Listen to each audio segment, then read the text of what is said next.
안녕하세요. 저는 서울에 살고 있는 43세 여자입니다. 저는 개인이나 기업이 주최하는 크고 작은 행사의 음식을 준비하고 현장을 꾸미고 진행하는 출장 음식 전문 업체를 운영하고 있어요. 벌써 10년이나 되었네요. 규모는 작지만 마음 맞는 직원들과 꾸준하게 꾸려가는 중입니다. 어제가 저희 부모님의 기일이었어요. 제 손으로 직접 부모님이 좋아하셨던 음식을 만들어 산소에 다녀왔지요. 부끄러운 일이지만 매일 음식하는 게 일이면서도 부모님이 살아계실 적에는 맛있는 음식을 자주 만들어드리지 못했는데요. 자식이란 원래 이렇게 부모님이 돌아가시고서야 후회하게 되는 존재라고 하네요. 부모님이 돌아가신 지는 벌써 꽤 시간이 지났어요. 지금은 많이 덤덤해졌다고 생각하지만 아직도 부모님 기일 즈음에는 마음이 늘 쓸쓸해지네요. 오늘도 정신없는 하루를 보냈는데 집에 돌아오니 괜히 마음이 울적해서요. 오늘은 모르는 분들에게라도 제 이야기를 한번 해보고 싶어지네요. 저희 부모님은 두 분이 같은 날 돌아가셨어요. 두 분이 뉴질랜드에 여행을 가셨는데 관광 중에 버스가 전복되는 사고가 났어요.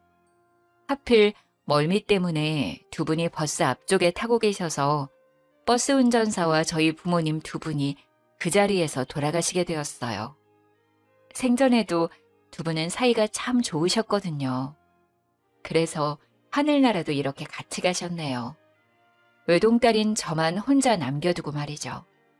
그래도 저에게는 부모님이 남겨주신 넉넉한 재산이 있고 10년을 해도 여전히 재미있고 설레는 제 일이 있어서 씩씩하게 잘 살아가고 있습니다. 그런데 왜 다들 저만 보면 얼른 결혼하라고들 할까요? 혹시 결혼하신 분들 행복하신가요?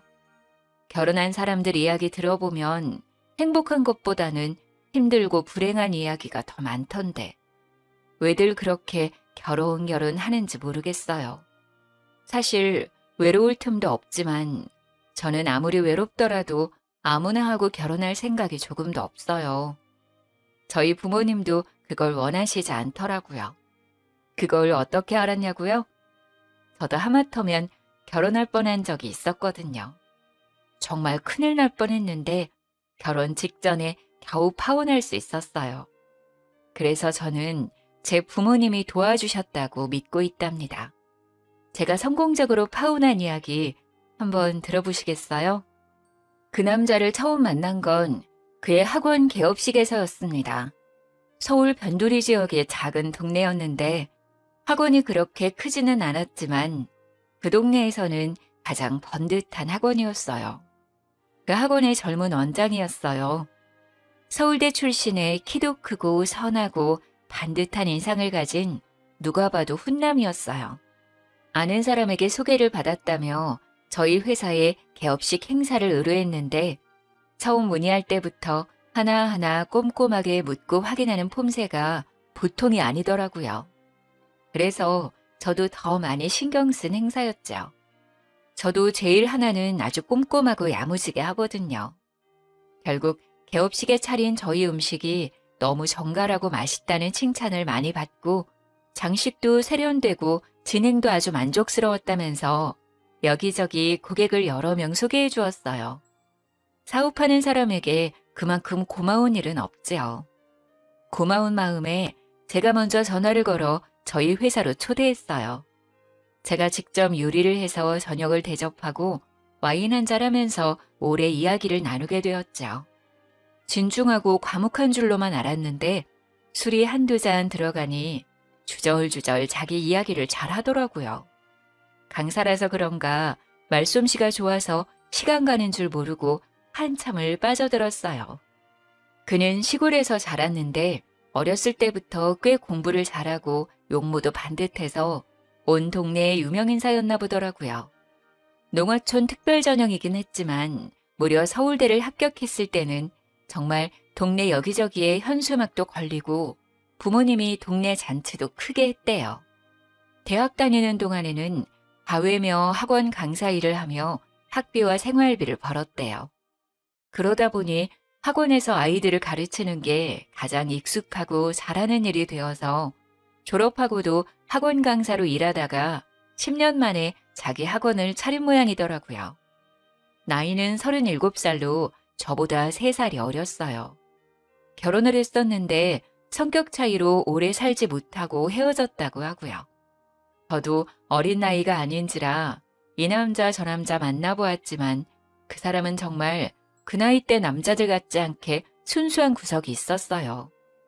학교와 아르바이트밖에 안 해본 삶이라 식견이 좀 좁은 것 같기는 했지만 정말 성실하고 착실하게 살아왔더라고요. 처음에는 정말 누나 같은 마음으로 이런저런 신경을 써주었어요. 제가 먼저 사업을 해보았으니 사업에 대해 이것저것 물어볼 때마다 제가 실질적인 도움을 주곤 했어요. 급할 때는 돈을 조금 융통해주기도 했지만 셈이 흐린 사람이 아니어서 꼬박꼬박 잘 갚더라고요. 또 반찬 같은 것도 이따금 챙겨다 주고 지나가다 눈에 들어오는 게 있으면 서로 선물해주기도 했어요. 그런 시간을 보내면서 서로가 좋아하게 되었지만 저는 결혼할 생각까지는 하지 않았어요. 오랜 시간 혼자였어서 혼자가 편하기도 하고 사업에 집중해서 더 키워보고 싶은 욕심이 더 컸어요. 주변을 보니 아무래도 결혼을 하면 제약이 많아지더라고요. 그런데 제가 결혼을 결심한 건 그가 정말 끈질기고 성실하게 프로포즈했기 때문이에요. 10번이나 찍는 도끼질에 못 이기는 척 그렇게 결혼을 약속하게 되었습니다. 서로 결혼하기로 하고 그의 부모님에게 처음으로 인사드리러 가게 되었어요. 그런데 그날은 저보다 그가 더 안절부절 못하고 긴장하더라고요. 부모님을 만나기 전부터 그가 유난히 말이 너무 많아지더군요. 자기야, 우리 부모님들 말이야. 정말 좋으신 분들이야. 그런데 시골 분들이라 말을 좀 세련되게 돌려 말할 줄 모르고 그냥 막 촌스럽게 말해.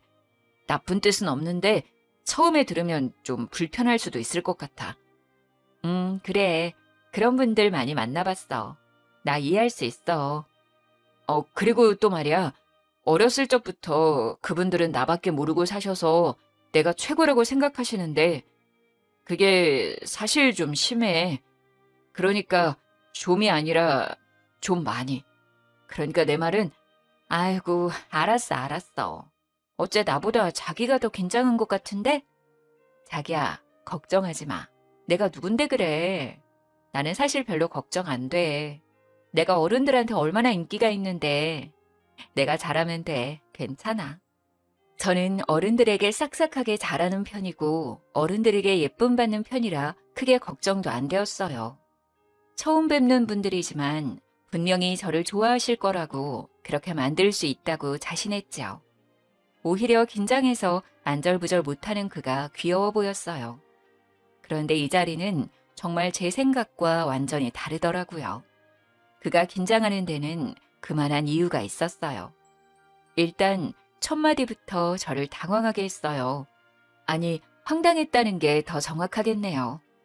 그 짝이 우리 아들보다 나이가 훨씬 많다는데 진짜 처녀요? 네? 처녀요? 아, 엄마, 말씀드린 대로 이 사람은 결혼한 적 없어요. 초혼이에요. 저는 이혼한 경험이 있으니 제가 이 사람한테 미안하죠. 이 사람은 저 결혼했던 것도 다 이해해줬어요. 엄마, 너는 무슨 소리를 하냐 지금. 남자가 이혼한 게 뭐가 흠이라고 네가 미안하네 뭐하네 소리를 하고 그러냐 지금. 아니 요즘 같은 세상에 이혼이 뭐 대수냐? 꼬물대는 애라도 딸려있으면 또 몰라. 애도 없이 깨끗한데 뭐가 문제요? 결혼이라고 뭐 십수년 살았던 것도 아니고 어쩌다가 여자 하나 잘못 만나서 잠깐 살다가 애도 없이 헤어졌는데 그걸 뭐 누가 흠을 잡는다니? 그걸 흠 잡는 사람은 아주 이상한 사람이요. 네 어머니, 저도 이혼이 흠이라고 생각하지 않아요. 정말 조금도요. 괜찮아요. 그려, 뭐 그건 그렇고 내가 암만 생각해도 좀 이상해서 말이요. 네? 뭐가요 어머니? 여자 나이가 40이나 돼서 아직까지 결혼을 한 번도 안 했다는 건 좀 문제가 있고 그런 거 아니요? 여자가 멀쩡한데 여지껏 결혼을 한 번도 안 했으려고. 어디가 탈이 있어도 탈이 단단히 있겠지. 그러니까 결혼을 여지껏 안 한 거요? 아니면 못 한 거요? 제가 하고 싶은 공부하고 하고 싶은 사업도 하고 하다 보니 홍기를 놓쳤어요.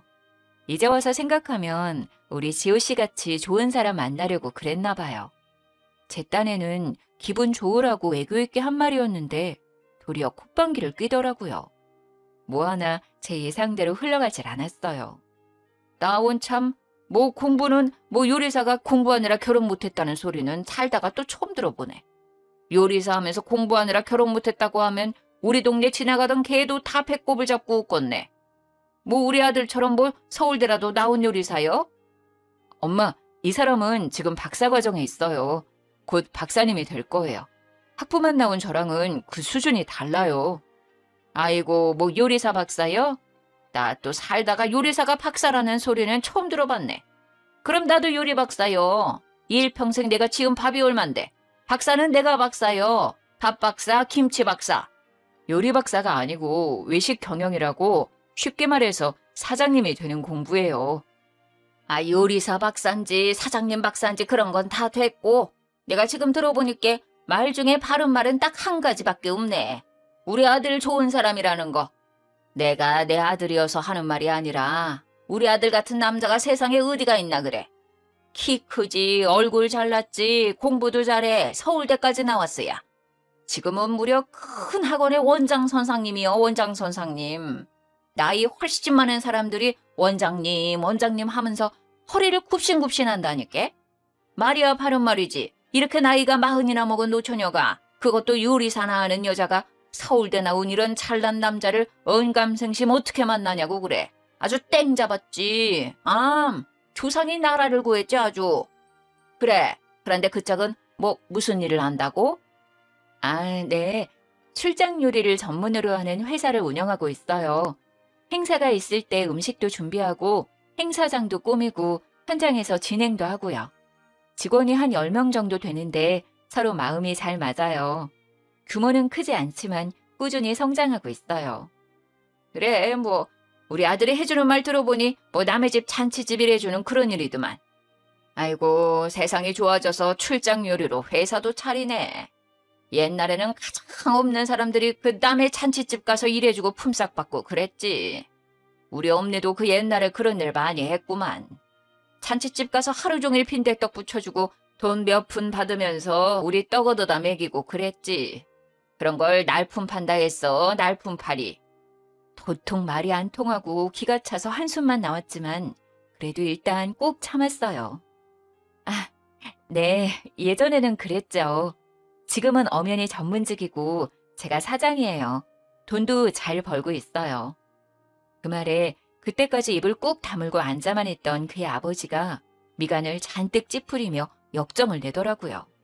그 여자가 날품 판다면서 돈을 얼마나 번다고 유세가 유세요. 똑똑한 우리 아들 잡았으면 그냥 집에서 애 낳고 키우고 있으면 되지. 뭘 몇 푼이나 번다고 유세를 하는겨? 박사니 뭐니 여자가 그 쓸데없는 공부는 왜 한다고 설치는겨? 서울대 나왔으면 그런 쓰잘데기 없는 짓거리 할 필요가 없지. 최고학부 나온 우리 아들 앞에서 뭐 잘났다고 박사니 사장이니 하고 있는가? 와, 정말 살면서 한 번도 들어보지 못한, 아니 한 번도 상상해보지 못한 소리를 들어야 했어요. 저희 부모님은 제지 사업을 하셨고 꽤 건실한 중소기업을 운영하셨어요. 덕분에 저는 어릴 적부터 여유 있는 집안에서 부족한 것 없이 커왔어요. 하고 싶은 일은 뭐든 할 수 있었고 부모님과 여행도 많이 다녔고요. 서울 소재의 4년제 대학을 졸업하고 제가 원해서 미국으로 유학을 갔어요. 거기서 세계적으로 유명한 요리 학교를 졸업했어요. 요리가 너무 좋았거든요.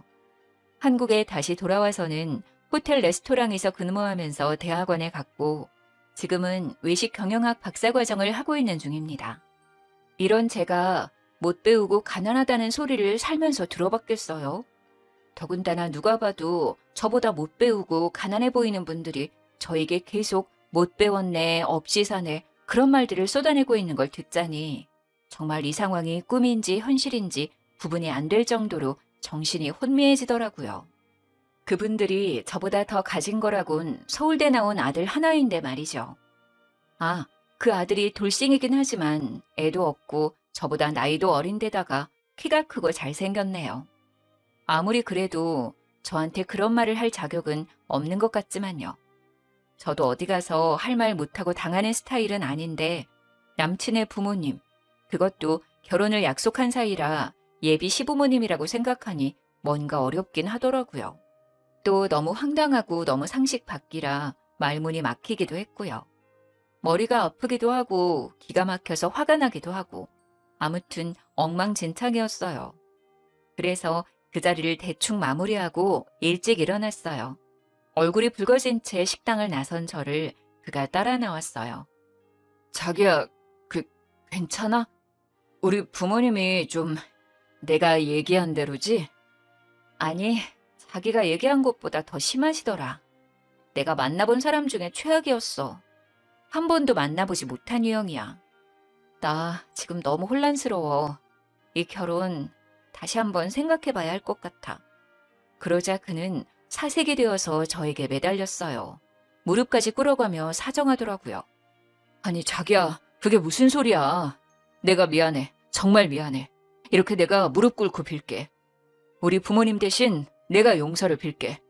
정말 나도 우리 부모님이 이럴 때마다 너무너무 괴롭고 창피하고 그래. 그런데 우리 엄마 아버지 세상에는 나밖에 없어. 우리 엄마 아버지가 사는 세상에는 내가 제일 잘나고 제일 돈도 잘 벌고 대통령이 오더라도 내가 더 잘났다고 생각하시는 분들이야. 그게 우리 부모님이 살아가는 유일한 이유고 삶의 의미고 낙이야. 우리 부모님 정말 불쌍한 분들이야. 제발 용서해줘 자기야. 제발 한 번만 이해해줘. 어? 그래. 그러니까 그 세상에 내가 끼어들면 안 될 것 같아. 그냥 두 분 그렇게 잘난 아들과 함께 편하게 사시라 그래. 나도 내가 잘난 세상에서 내가 살던 대로 편하게 살게. 우리는 안 될 것 같아. 자기야, 내가 살고 싶어. 자기가 잘난 그 세상에서 내가 살고 싶어서 그래. 그 세상에서 살아야 내가 살 수 있어. 정말이야 자기야. 내가 진짜 잘할게. 우리 결혼하면 우리 엄마 아버지 안 보고 살아도 돼. 나만 가끔 우리 부모님 만나고 오면 되잖아. 내가 진짜 약속할게. 맹세할게. 결혼은 나랑 하는 거잖아. 우리 부모님이랑 살려고 하는 게 아니잖아. 어? 내가 진짜 약속할게. 자기가 원하면 각서라도 쓸게. 아니, 혈서를 쓸까? 우리 엄마 아버지 절대 안 만나도 된다고? 어? 제발 자기야. 결혼 안 한다는 말은 하지 마. 어린아이처럼 엉엉 울면서 매달리는 그를 차마 내칠 수가 없었어요. 너무 기가 막히지만 그들의 아들로 사는 이 남자도 어딘가 좀 안쓰럽더라고요. 그날 이후로는 결혼식 날까지 전혀 자기 부모님을 만날 일이 없다고, 결혼하고서도 절대 만날 일이 없게 하겠다고 약속하더라고요. 지금 생각하면 그게 말이 되나 싶지만 그때는 그게 믿어졌어요. 저도 콩깍지가 씌웠었나 봐요. 그날 일은 그렇게 유야무야 없는 일처럼 넘겨버리고 저희는 하나하나 결혼 준비를 해나갔어요. 결혼식이 한 6개월 남짓 남은 시기에 그가 살던 전셋집이 계약 만료가 되었어요. 저희 부모님이 사시던 50평대 아파트를 수리해서 신혼집으로 들어가기로 하고 한창 공사를 하고 있던 중이라 남친이 새로 집을 구하는 것이 좀 애매했어요. 그래서 남친이 제가 살고 있던 아파트에 들어와 살게 되었어요. 신혼집 공사가 거의 마무리되어 갈 즈음의 어느 날이었어요. 그날도 저는 큰 행사가 있어서 새벽부터 나가 일을 하고 녹초가 되어 집에 돌아왔어요. 현관에 못 보던 이상한 신발이 놓여있다 싶더니 시어머니, 그러니까 그의 어머니가 저희 집 소파에 떡하니 앉아있는 거 아니겠어요? 처음에는 누군지 바로 알아보지도 못했고 이게 무슨 일인가 싶어 잠시 멍하니 서 있었어요. 아이고, 여자가 이렇게 늦게 들어오면 어쩌냐. 요리사 밥 좀 얻어먹을까 싶어 한참을 밥도 안 먹고 기다리고 있었더니만 원. 요리사랑 결혼하면 우리 아들 밥은 차려 먹일 줄 알았더니 우리 아들은 맨날 이렇게 드신 밥도 못 얻어먹겠구나. 아니, 갑자기 여기에 어쩐 일이세요? 어리둥절한 눈으로 쳐다보자 남친은 안절부절하면서 제 눈을 피하더라고요. 내가 암만 혼자 앉아서 이렇게 저렇게 생각해봐도 이게 그냥 넘어갈 수가 없어서 이렇게 여기까지 왔다. 친즉에 와야 할 일인데 아들이 도통 집을 가르쳐 주질 않아서 오늘은 내가 아주 작정하고 따라온 참이다. 그러니까 무슨 일로 오셨는데요? 그 신혼집이 네 부모님이 살던 집이라면서?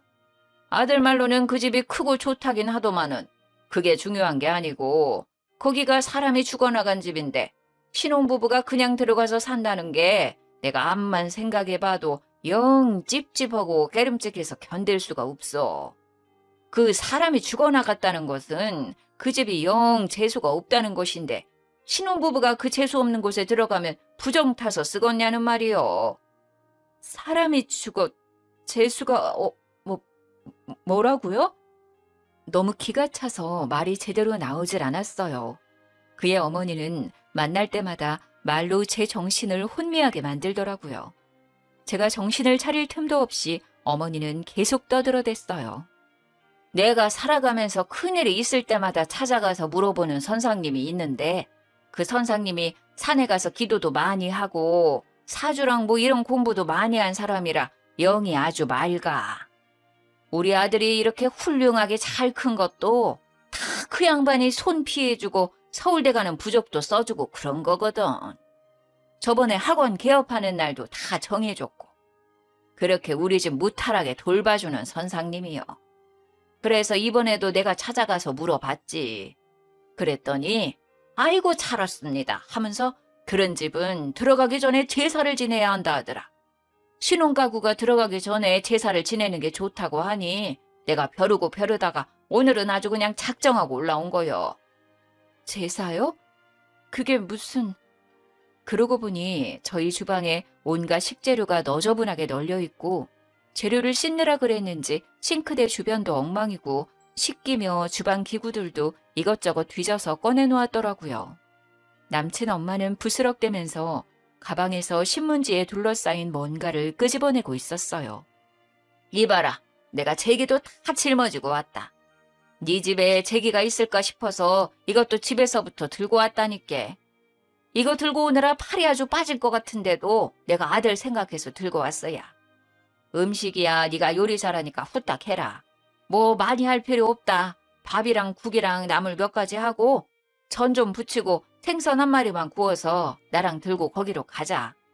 시간이 좀 늦었지만은 원래 제사는 늦은 시간에 지내야 귀신들이 좋아한다. 쉴 새 없이 떠들어대는 그 말도 안 되는 소리에 머리가 아프기 시작했어요. 손가락 하나 까딱하기도 싫은 상태라 말 상대하기도 귀찮았고요. 그래서 방으로 들어가려는데 방문 위에 이상하게 붙어 있었어요.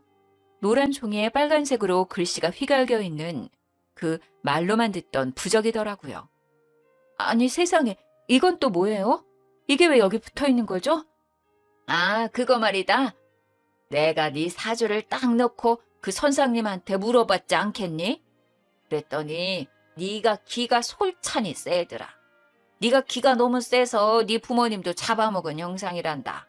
그래서 너랑 결혼을 하면 우리 아들이 기를 못 편단다. 그래서 네 기를 좀 죽일 필요가 있겠더라. 이거 아주 비싼 부적인데 내가 니들 좋으라고 수십 개를 써왔다는 거 아니냐. 이런 거 챙겨주는 사람이 없다. 엄마니까 챙겨주지. 집안을 둘러보니 방문 위에만 붙어있는 게 아니라 현관 위에도 하나, 중문 위에도 하나씩 떡하니 붙어 있었어요. 너무 머리가 아파서 방으로 들어와 침대에 털썩 누웠는데 베개가 불편해서 뒤져보니 베개 속에서도 부적이 나왔어요.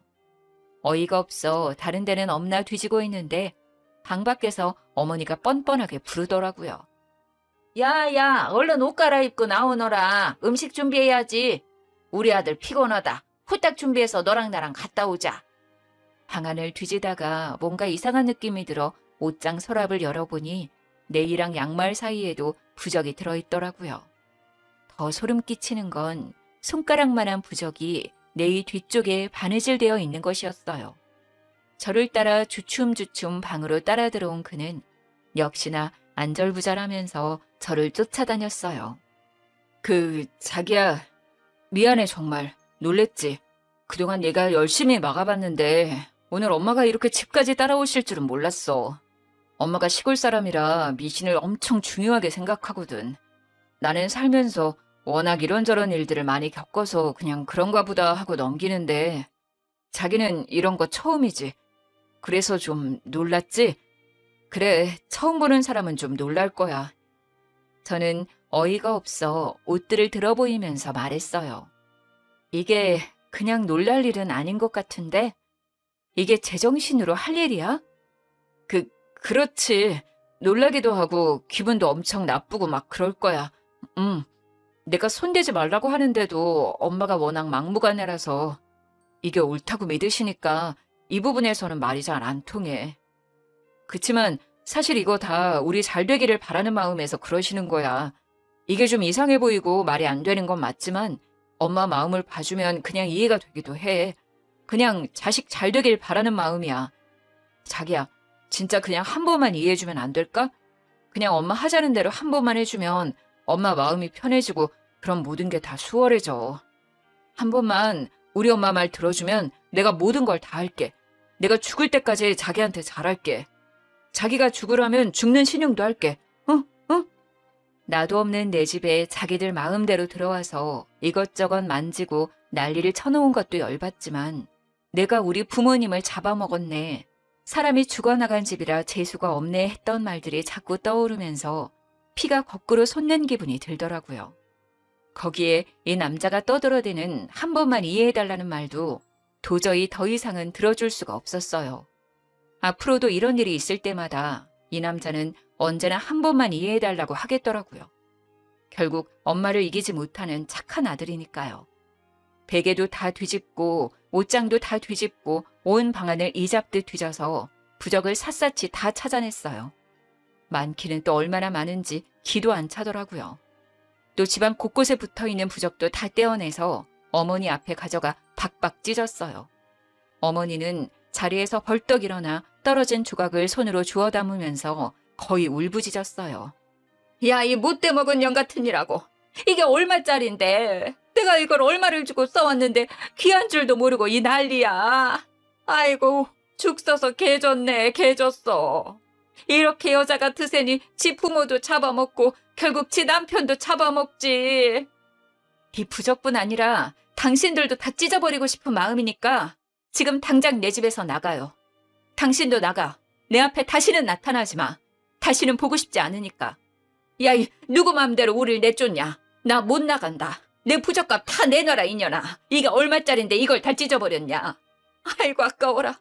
부정 탔네. 다 부정 탔어. 저는 핸드폰을 들어 경찰에 신고했어요. 경찰이 와서야 두 모자를 내 집에서 내보낼 수 있었어요. 주거 침입과 기물 손괴 등으로 고소를 진행하고 파혼을 통보했습니다. 침구 세트도 싹 바꾸고 속옷도 싹 다 갖다 버렸지만 벽에 남은 풀자국을 볼 때마다 분노가 치솟았어요.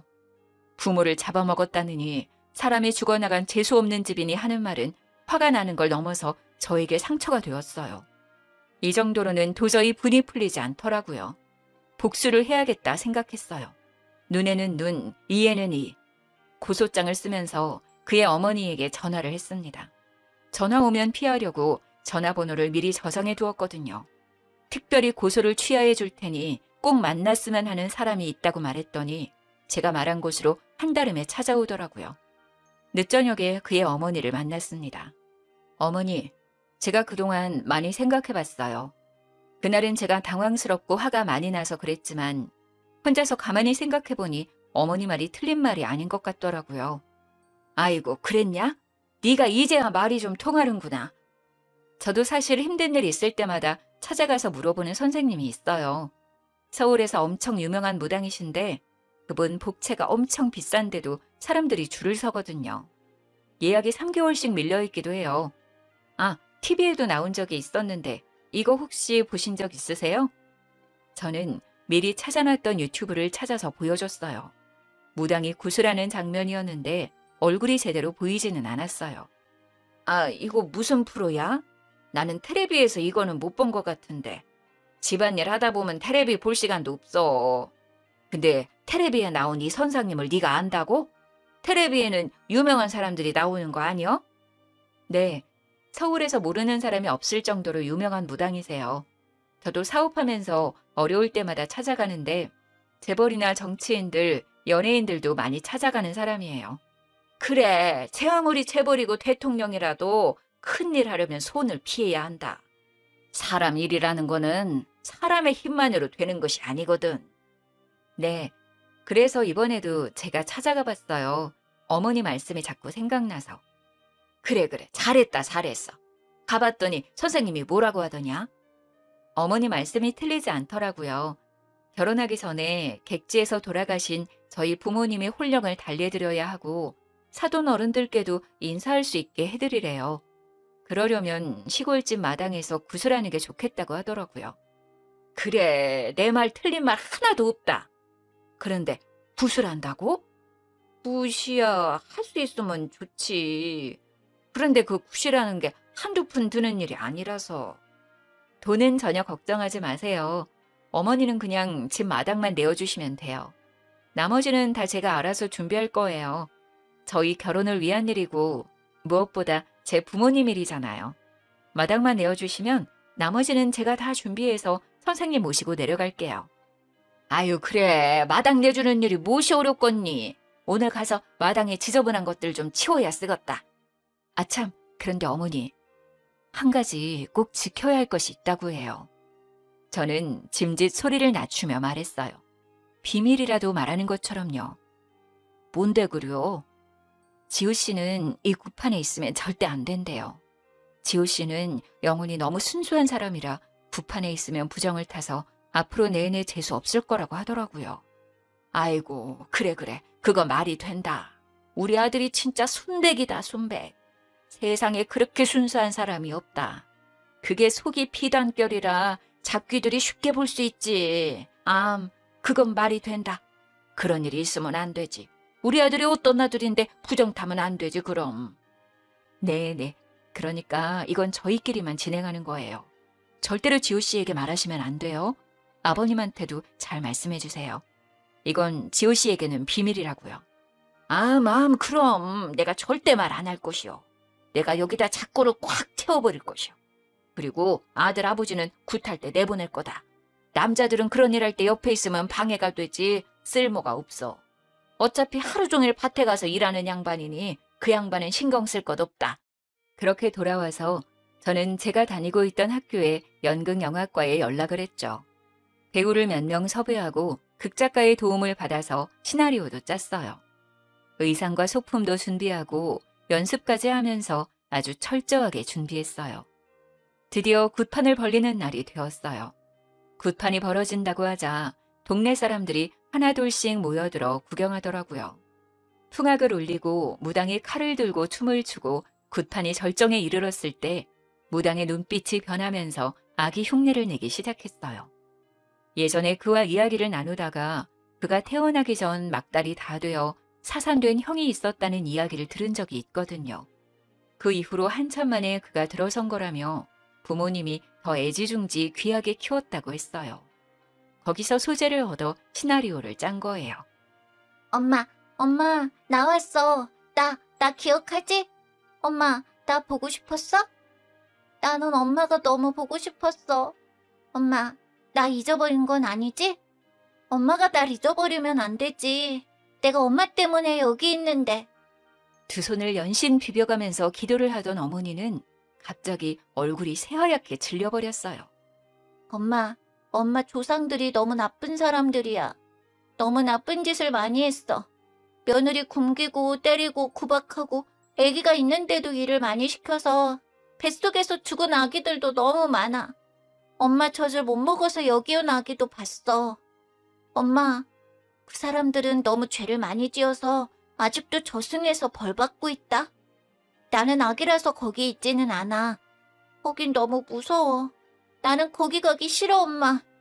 그래도 나는 엄마 뱃속에 있는 동안 엄마 죄를 받아서 나도 좋은 곳에는 못 갔어. 엄마 죄가 많아서 나는 세상에 나오지도 못하고 여기로 왔어. 참, 엄마, 내 동생 어디 있어? 내 동생 몸에 들어가서 나도 세상에서 살아보고 싶어. 내 동생 어디 갔어? 안 돼야. 너 네 동생한테 그러지 말어.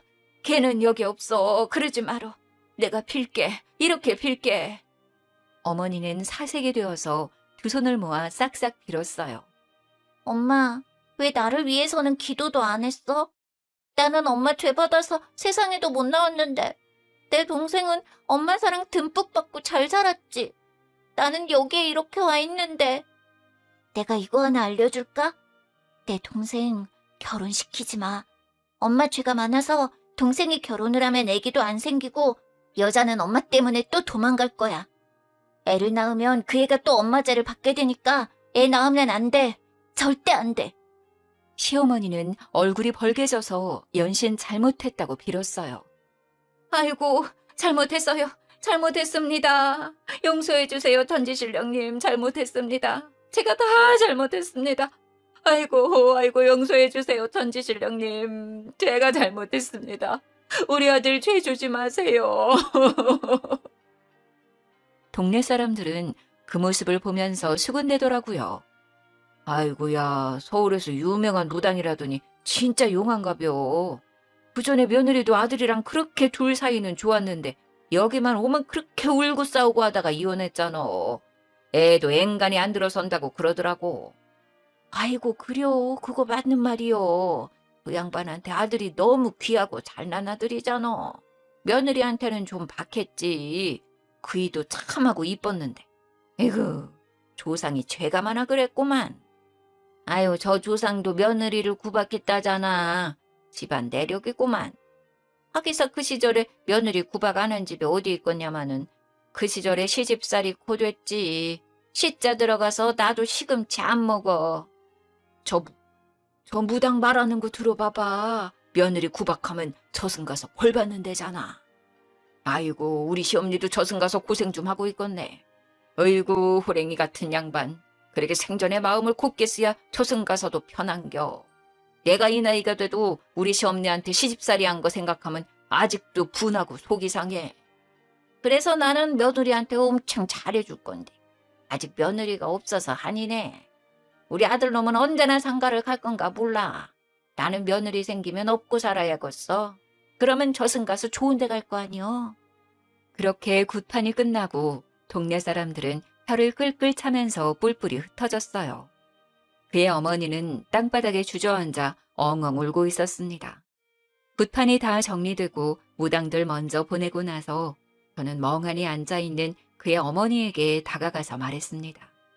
어머니, 이 결혼을 제가 다시 생각해보려 했는데요. 이런 이야기를 들으니 너무 찝찝하고 깨름칙해서 그렇게 할 수가 없겠네요. 며느리가 죽어나가고 아기가 죽어나간 집이라 재수가 없어서요. 제가 이 집에 들어오면 부정 탈 것 같다고 저희 부모님이 걱정하시네요. 이 결혼은 없던 일로 하겠습니다. 저는 그 길로 뒤도 돌아보지 않고 제 차를 타고 올라왔어요. 아들에게는 정말 부정 탈까봐 이야기를 하지 않았는지 그가 따로 연락해 오진 않더라고요. 주거침입 고소권은 취하하지 않았습니다. 당연히 그들로부터의 전화도 피하고 메신저도 답하지 않았고요. 그가 몇 번 집으로 찾아오긴 했지만 그때마다 경찰을 불러 해결했어요. 찾아올수록 가중처벌이 된다는 말에 남친도 더 이상 찾아오지 못했습니다. 짧은 시간에 밀어닥친 일련의 모든 사건들에 저는 완전히 지쳐버렸어요. 저는 핸드폰 번호부터 바꾸고 살던 집은 부동산에 내놓아 세를 주었어요. 신혼집으로 하려던 아파트는 정이 많이 들었던 곳이라 마음이 아팠지만 이번 기회에 처분했습니다.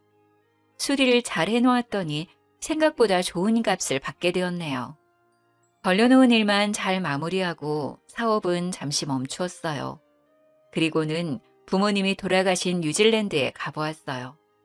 저는 앞으로 뉴질랜드는 죽을 때까지 가지 못할 거라고 생각했지만 어쩐지 부모님의 마지막 여정을 따라가 보고 싶더라고요. 부모님이 돌아가셨던 곳을 저도 돌아보고 부모님 사고가 났던 곳도 가서 주저앉아 펑펑 울기도 했어요. 그렇게 1년의 시간을 그곳에서 보내고 돌아왔네요. 앞만 보고 달려왔던 제 삶에도 잠깐의 달콤한 쉼표가 되어주었답니다. 뉴질랜드에서 곰곰이 생각해보니 결혼까지 결심할 땐 제가 충분히 그 사람을 사랑한다고 생각했지만 그건 사랑이 아니라 그에 대한 연민과 오지랖이었어요. 마치 누나처럼 보호자처럼 어리광 부리는 그 사람을 제가 돌보고 있었다는 것을 깨달았어요. 그의 부모님이 아니더라도 이 결혼은 잘못된 선택이었어요. 결혼은 동등한 지위의 성인이 서로에 대한 책임감을 갖고 시작해야 하는 일이니까요. 저는 그동안 세상에 혼자 남았다고 생각했지만 하늘에 계신 부모님이 늘 저를 지켜주고 있다는 생각이 들었어요. 그렇게 생각하니 다시 힘이 나더라고요. 1년 만에 한국에 돌아와 잠시 멈춰두었던 사업을 다시 시작했어요. 마침 코로나가 전 세계적으로 유행하면서 행사는 전면 중지되었지만 홈파티용 음식들을 기획해서 판매하다 보니 크게 흔들리지 않고 그 시간을 버틸 수가 있었어요.